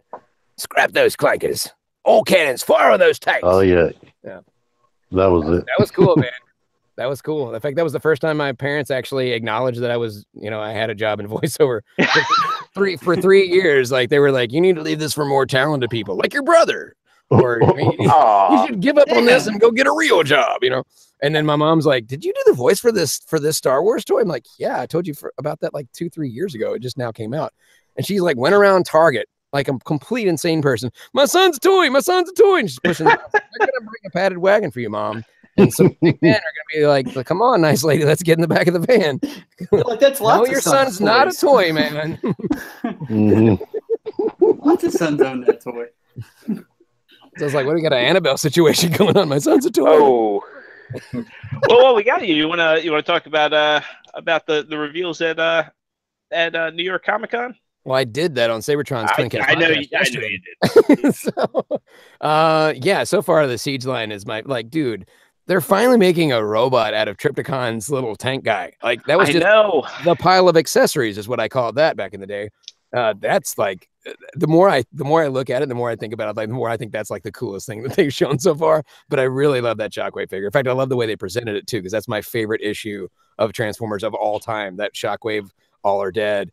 And I've got my signed, like framed Bob Budiansky, like signed that copy. And I was like freaking great. In fact, the first time I met him was at my very first BotCon. He was talking about, coming up with all these character profiles and blah, blah, blah. And I was like, so are you the one that wrote "Freedom is the right of all sentient beings"? And the whole place was like, oh. He's like, yeah, I did. I wrote that line. I was like, then he got like a standing ovation for that. That's amazing. I'm just happy that Soundwave can form his lamppost. Yeah, that was pretty sick. that they had that there and they spray painted it silver. It kind of ticks me off though, because I thought I had my favorite sound, but now I feel like I want, because I didn't buy the last one. The last one with the gigantic chest, it didn't work for me for the kind of stuff that I collect. And like this one it just basically looks like a more affordable version of the Masterpiece, which I already freaking love, but I'm like, I really want to buy this one now. I'm like, God, darn you, Hasbro, you've done it again. But maybe Hasbro will let me have a bunch of free stuff, and I won't have to pay for it at least, and I can just make videos with it instead. I mean, just make this, just like make Prime reviews an official thing, Just well, like, there's an issue though. When you start working for the company, you don't want to bite the hands that feed you. That's true. Yeah. I know I work for Hasbro, but this sucks. Yeah, I do the voice of Optimus for stuff and like other things I can't talk about, and it's like the whole basis for my thing was that Optimus was like, he hates everything but himself, even the good toys. Like, it's a running gag. Like, he just despises everything that's not an Optimus Prime toy, and even the worst Optimus Prime toy is the best toy that Hasbro's ever made in every video. So that was like the running gag and the thing, and I'm like, I can't say anything negative anymore. In fact, I thought about doing an episode where every time he tries to say something negative, they censor it out, and he's like, what's going on? It's like, oh, we work for Hasbro officially now. We can't say anything negative about the brand. He's like, what a like everything he says is like censored out. Like you get the Siege Ultra Magnus. Why isn't this red? Yeah. So I'm thinking, like, as long as I get, and I even told the guy, my contact there, I even told him, was like, I will try to keep it brand friendly and only say positive things about it, but I will send you the content beforehand so you can check it out and make sure that there's nothing in there that needs to be edited out, just so I won't take off Hasbro, because they are very protective. And like with the same thing with video games, like it's always a constant battle between what am I allowed to say that won't get me in trouble with the company that I worked for, as opposed to what the Honest Trailers is going to say when they make fun of it. Like, we just recorded for the Mega Man 11 because Mega Man 11 just came out, and I was like, yeah, I can't make any references to Mighty Number anything. And they're like, oh, well, we got to change a few lines then. I'm like, yeah, because you don't want to. It's like, those guys pay way better than you do. So, in fact, I was so mad when they first decided they were like, well, we're doing Breaking Bad. I'm like, dude, if you guys get me fired, because like I love doing the Breaking Bad trailers, and I want to continue doing the trailers, so don't make. They're like, no, we love Breaking Bad. You're good. I'm like, so as far as like, I know you mentioned Star Wars. Have you seen the reveals for the new Black Series figures? No, I honestly haven't collected Star Wars in such a long time. I mainly just stick to Transformers and sometimes Marvel. I'll pick up something like I like the new line that I saw at San Diego Comic-Con, and the new Marvel figures look freaking great. And some of it kind of want to buy Kingpin and Daredevil just because that last trailer looks freaking awesome. Oh God, man. That like 90s Jubilee. I don't know if you've seen that. Oh, dude. I would marry her in real life. If she was real. My thing, every time I think of Jubilee, I think of that the first episode of the 90s cartoon where she breaks the arcade machine. You know how much that cost? I remember. Yeah. I love that, man. I always thought her and Thor should get together. A load of sparkles, along with Jubilee. Fingers of sparkles. We can make sparkles together. Amazing. I think it's funny they give her a whole separate head for that bubblegum she's blowing. Well, they have to. I mean, how else are they going to do it? You know that's how everybody is going to make that figure look when they buy it. They're not going to. That's how I'm going to do it. That's what I was gonna do too. I'll tell you, the one that actually impressed me the most was Ant-Man. That is the best head sculpt I've ever seen on a toy. It looks just like Paul Rudd, and his stupid face that he's making is just freaking great. I'm like, dude, it looks like I really have a miniature version of Paul Rudd right now. Did you see the video of him on the? Oh, sorry, go ahead. And also, did you see the video of him trying to make that face the toy is making? yeah, I did. My favorite Paul Rudd anything is just every time he's on Conan, and they play a clip, and it's just the scene of the kid in Mac and Me falling down the cliff. Gee, that's in the wheelchair. Cool. That's an old school pull right there. There's actually a movie. What was it? Death Becomes Her. Death Till Us Part, something like that. Or it's one where his fiance dies before their wedding. The ice sculpture falls on her, and he starts dating the redhead from but he's really great in that movie. That's really surprisingly funny. He's great in a lot of stuff. a lot of. I didn't expect him to be as good in I Love You, Man. That's actually a really underrated movie. That is, and then there's the one. Was it My Idiot Brother? Yeah, I think so. That sounds like, yeah, I think that's right. Yeah, it's My Idiot Brother, and it's him and oh man, what is his name? There's this great website called Google. And IMDb. Is it wrong that my personal favorite is the Super Nintendo commercial? Yeah, that's a great one. Oh yeah, I've seen that. I love finding the old actors like Keanu Reeves in the old Cornflakes commercial, and what's his name? Ruffalo as the Noxzema guy. I don't know why I crack up tracking down that stuff. Or David Kaye as the voice of Cialis, or that was that he worked on. It's like an ED commercial that he did. Steve Coogan was the actor I was thinking of. I'll tell you one of my favorite commercials of all time, though. Do you guys remember the original Super Donkey Kong commercial? Oh my God, yes. The one with the chick that's all in leather by the jukebox. And then she turns on. I just love that commercial so much. I told my brother's like, dude, you gotta watch this commercial. He walks in, he's like, oh hey. And then she turns around. He's like, ah! It's so good. Nintendo used to do some like really like out there commercials. Like back in the day, man. They used to be good at advertising. Now everything's pretty cut and dry. Nowadays it's like, what the hell is the Wii U? Mm-hmm. It was that system we had. Oh. Yeah, they are the most gimmicky company that I've ever seen. And this is coming from a Hasbro fan. Right? I mean, the freaking cardboard boxes, they're selling us garbage. Yeah. Thanks, Hasbro. I can go behind a shoe store and find this on my own for free. Wait. So what's in the box? Imagine more if boxes. Payless released a video game. I didn't hear you. I said, imagine if Payless released a video game. They could. It'd be like the Payless game. Wait, Jordan, didn't you buy two of those though? In certain places. No, I didn't. I bought build a robot suit. Like I already did that when I was a kid, and I didn't have to pay for it. I bought I did buy the robot suit one, and then I watched RGT85 fail to build it. And after he failed to build it, I was like, you know what? If he can't build this, if the other Sean Long can't build this, I'm done.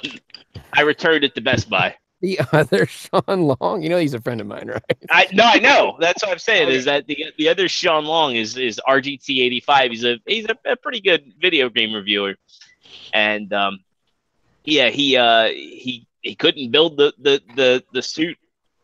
So I was like, if he can't do this, I'm not doing it. Yeah, I'm usually one of those guys where if my kids can't figure it out, I'm not even going to try. And doesn't it take hours? So a baby died the other day.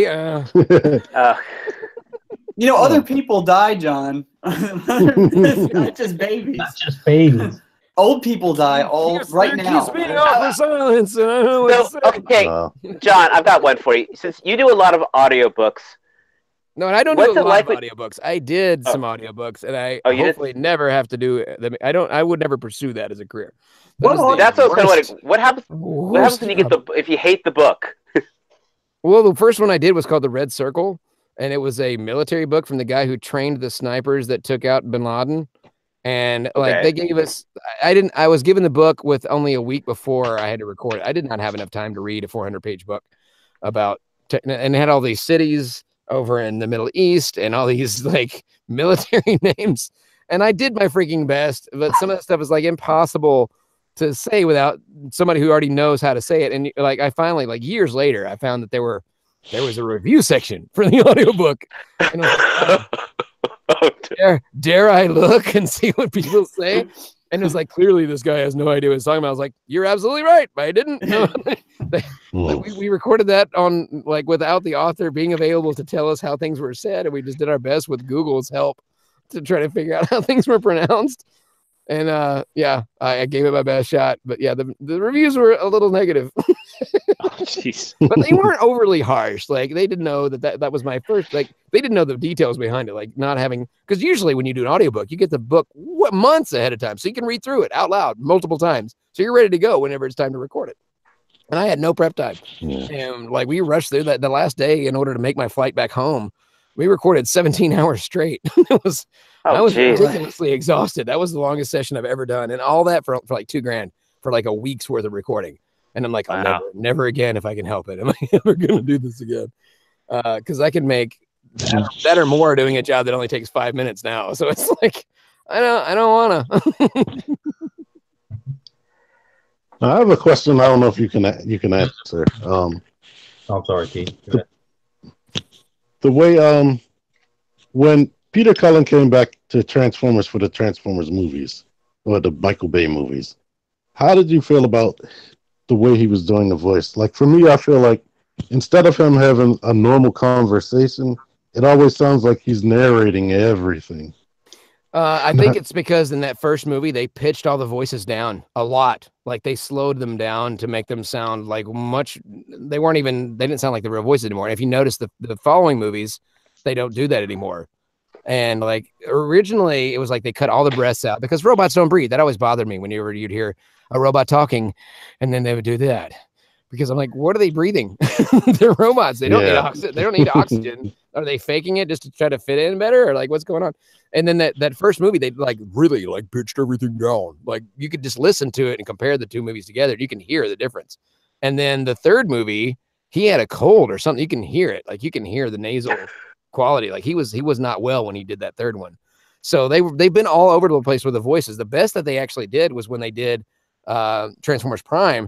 They just recorded him as he is. They didn't edit the voice. They didn't add any robot effects to it. They just had them do their voices as they do the voices. And for me, that was like the best way to do it because it doesn't, I mean, I love the effects that they put in the old school voices, but if you're going to do it right and you can't replicate that original sound rather than just doing what they did in combiner boards, which just sounds like everybody's talking into like a metal trash can, that kind of effect.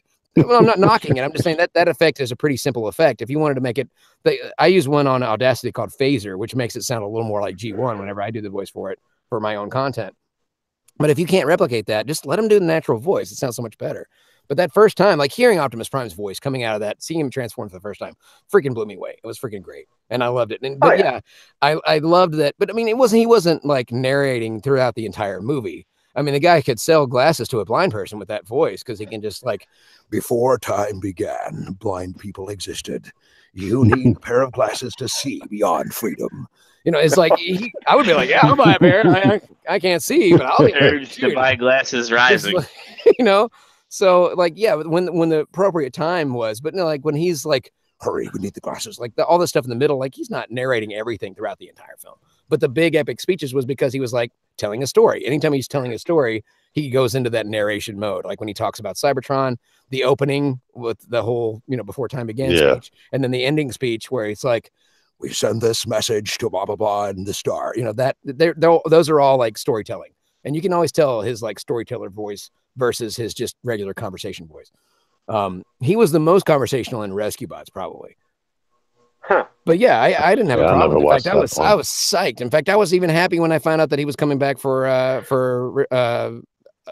Return of the Titans, or whatever, I forget what the second version was. Titans Return. Power of the Primes. Yeah. No, the Titans Return, the second season. Oh, that's right. Yeah. For Titans Return, like as soon as I found out that he was back, but I had to find out the hard way because my friends were all like, "Oh, we're already recording for the next Transformers." I'm like, I didn't get a phone call, so I got. They're like, "Oh, we're bringing back Peter Cullen. We got a big enough budget with the first season that we can afford to bring in the real actors." And they told me they were bringing back all the G1 actors, but they only brought back him, and that was again like heartbreaking to me. And I was like, well, I would have still liked to have done some of the other voices. Maybe characters who don't have a voice. And I mentioned that, but I didn't hear back from anybody.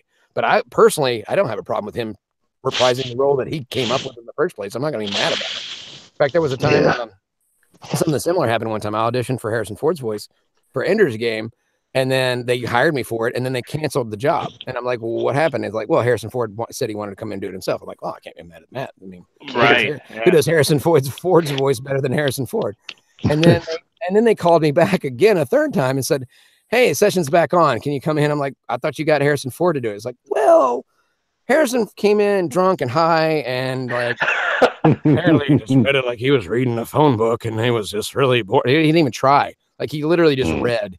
And there's like, believe it or not, you did a better job of acting like Harrison Ford than Harrison Ford did like acting like Harrison Ford. I'm like, that's probably the biggest compliment I've ever gotten. Like, your voice belongs in a museum. No. Nice. So, yeah. You've obviously got to meet Peter Cullen before. What was that like? That was just like, you know, being abandoned as a child and finding your father again for like, this is us. You know, it was just like the greatest thing ever. In fact, the first BotCon I went to, I was misinformed about how the line worked, and I didn't know you had to have a special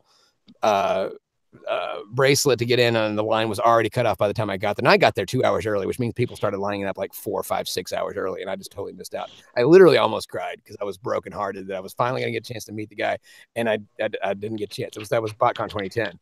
And then the next year, like as soon as I figured out where the autograph section was, I just kind of stood, and because they didn't have an actual existing line. In fact, the staff came up and was like, look, this is not official. People just started lining up next to me, which I've always wanted to do a prank at Comic-Con where I just start a line for no good reason to see if people will line up for no good. And then when they finally just walk away. And then people are like, wait, I thought this was a line for something. So people started gathering around me.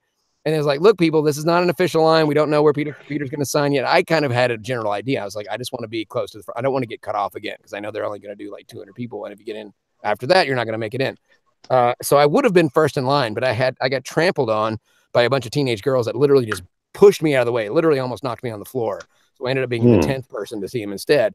But because I was one of the early people, like the people who get in early in the line get to spend a little extra time because he's just starting, you know. And then by the end of the line, it's just like burnt out yet. Sign and go. So I got the chance to actually thank him in person because I just always wanted to meet him and thank him in person for inspiring me to do this career in the first place. And I was like, I became a professional voice actor because of you. Now I'm putting food on my kids' table and putting a roof over their heads as a direct result of you. And he like teared up on me, which I can't tell if he was acting or is that touched. He's like, he actually said it never ceases to amaze me how vast and different, like the way that doing this one character has affected so many different people. He's like, you're the first person that's ever told me that, you know, I inspired them to pursue this career that I do. And I told him, I was like, well, I actually cut my teeth as a kid, like doing an impression of you. And that's what led to, he's like, well, can I hear it? So Prime was your first impression?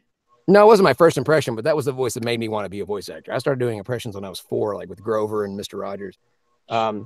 But then I was like, I got my start, you know, doing an Optimus Prime voice, and that's what led to my job. And he's like, oh yeah, what's that sound like? And I never do an impression for somebody unless they ask me to directly.